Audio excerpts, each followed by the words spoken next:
Walzer talks about consent. A way of thinking about it is consent changes the moral landscape. If somebody consents, if somebody agrees to something, if somebody says, yeah, go ahead, I'm in, go ahead, let's do this, it changes the moral landscape. It changes what's okay and what isn't. So one example to illustrate this idea is we can think about property. If I've got beer in my fridge and I've got a guest, there's not somebody I know really well, and they just come into my house and take the beer out of my fridge. Seems like that wasn't okay.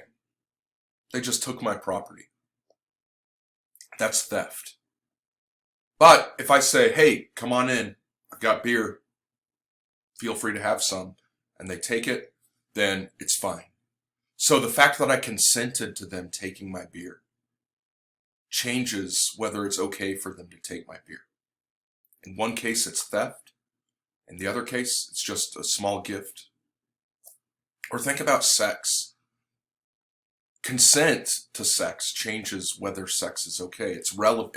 Maybe it's not the only thing that's relevant to whether sex is okay. Maybe there's other things that have to happen to make it okay. Maybe not. But it's needed for sex to be okay. Sex without consent, definitely not okay. Sex with consent sometimes is okay. So that's just to give you a rough idea of how consent works in general. It's supposed to be kind of an intuitive thought there. Walzer thinks that consent changes the moral landscape in war too. And so he's going to give one account of the badness of war, or one situation in which war can be bad, in terms of a lack of consent. He says war is hell whenever men are forced to fight, whenever the limit of consent is breached. That means, of course, that it's hell most of the time. So whenever there's not consent, whenever you're forced to fight, war is hell. And by the way, you look at the world, it's hell most of the time. Most of the time there's a lack of consent. So he says, one example he considers is mercenaries. He says, hey, mercenaries, they give contracts, they set the terms for their contracts to fight. And he thinks, in some contexts, that can be just.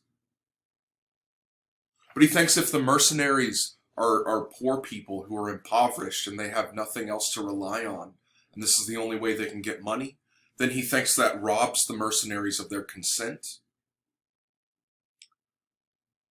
And in that case, war is unjust because the mercenaries aren't legitimately consenting. And he talks about drafts too. He says, hey, if a country decides to run a draft,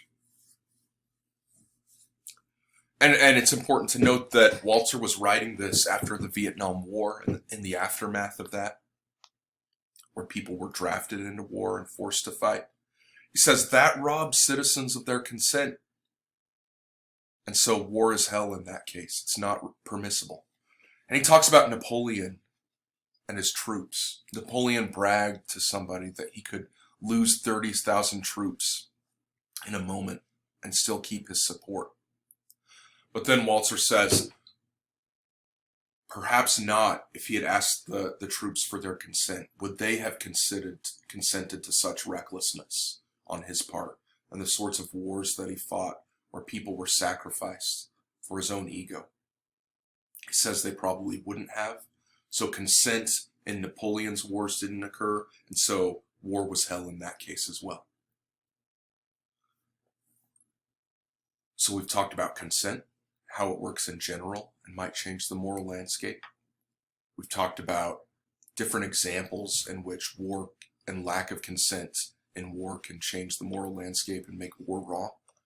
Walzer also talks about two types of wars in this chapter that don't violate rights. He doesn't think that wars of tournament violate rights. So he thinks that, hey, if two people just want to fight or two groups just want to fight because they think it's cool, I guess he thinks that's okay.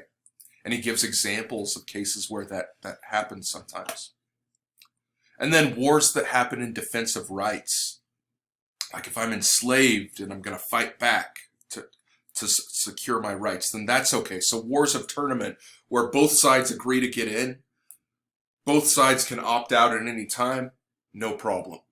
Wars in defense of rights, no problem.